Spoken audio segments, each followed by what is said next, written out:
Welcome to a special preview of this month's bonus episode of the One Shot Show. This is a companion piece to our regular weekly episode, which should be getting released tomorrow morning, depending on your time zone.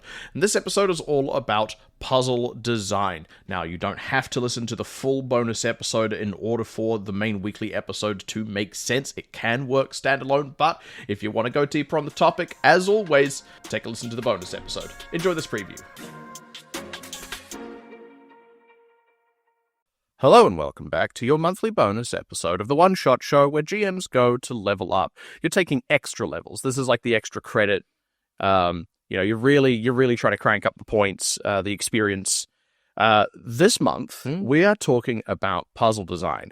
This is a pet topic of mine, and one that I sort of held off putting into our regular episodes because it's so big and can get quite complex.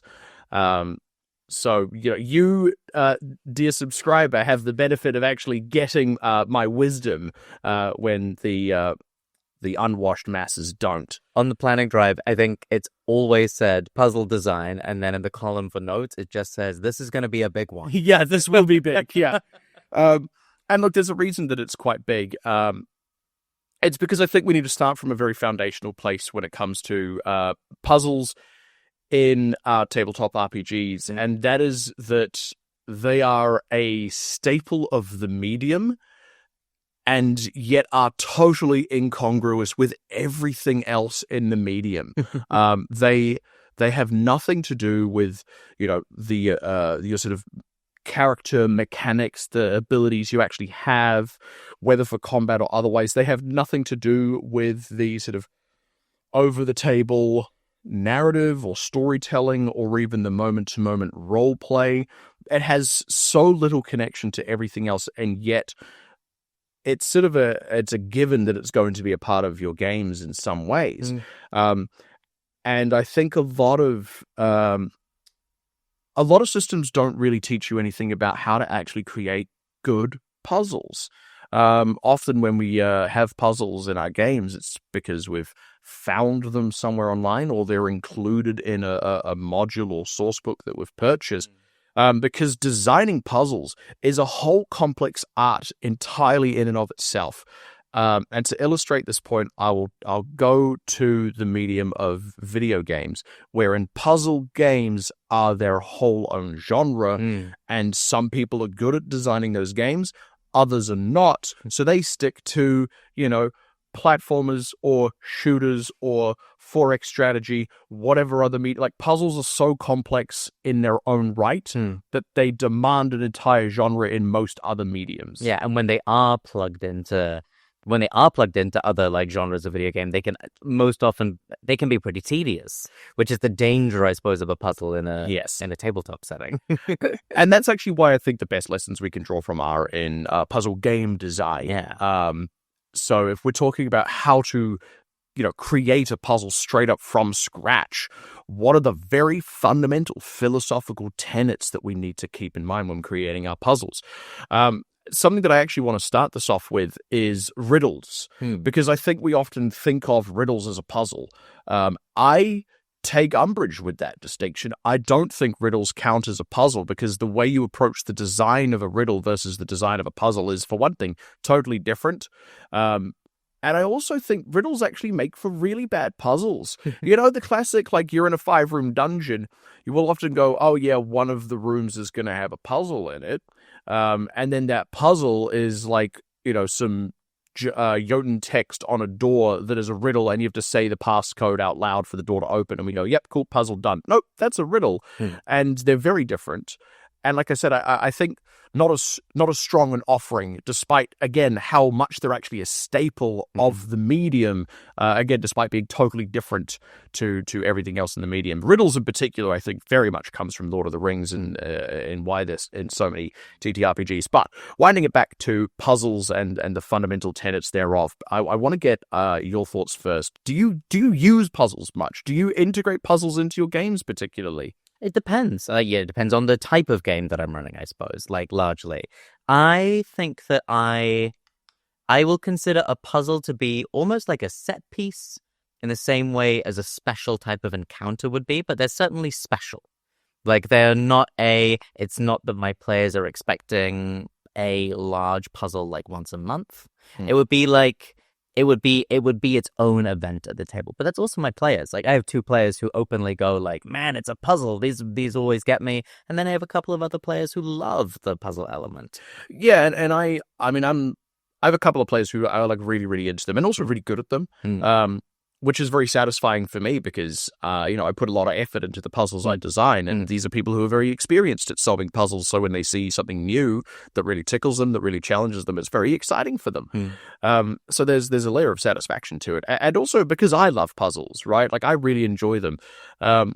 But an interesting thing that I think is worth touching on right off the gate there is, you don't use them particularly much. And again, puzzles can be very incongruous in our games from an immersion standpoint. Puzzles make no goddamn sense.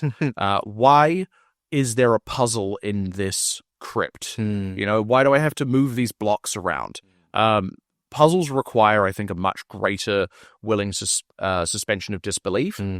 And that's just not going to suit all games. Yeah. But if you're willing to be a bit schlocky, if you're just engaging in the hack and slashness of it all, then I think puzzles fit perfectly well and everyone expects them to be there. So let's design a puzzle from scratch.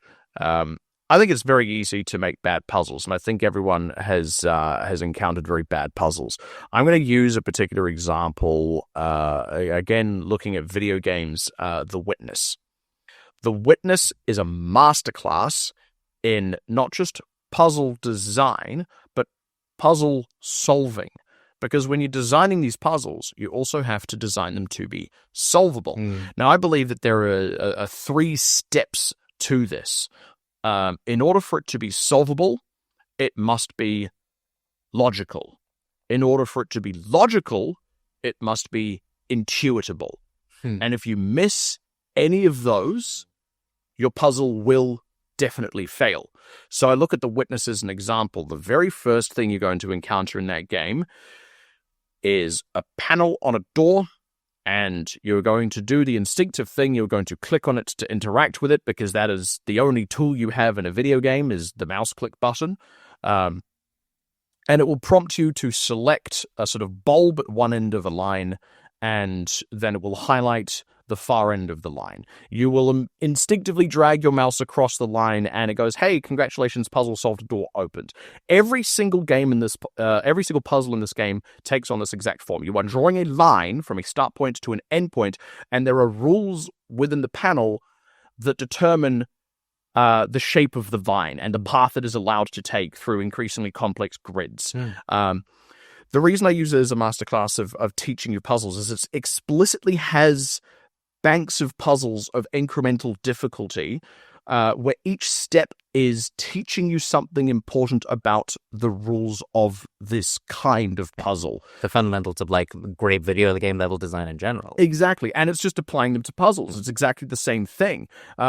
And I mean, I don't know about you, but I also back in the early days of the internet played a lot of like point and click puzzle games that were just terrible because it was pure guesswork. Yeah. So is it click on this? Is it on that? Yeah.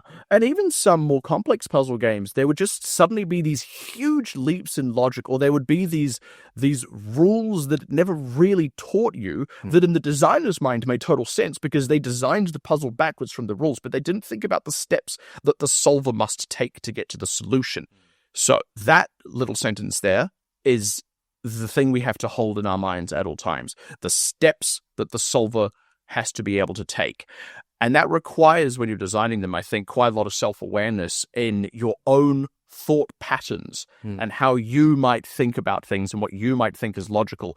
Because if you believe that there is a necessary logic that somebody is going to need to come upon to progress toward a solution, you must make that explicit. You must make it certain that they are going to find that logic and internalize it themselves to come closer to a solution. Again, if you fail to do that, a puzzle ceases to be logical, so it ceases to be solvable. I'm going to explain to you a puzzle that I've used in a game of mine, and I would like to see if you can solve it. Right? I'm describing this to you the way I would describe it to my players.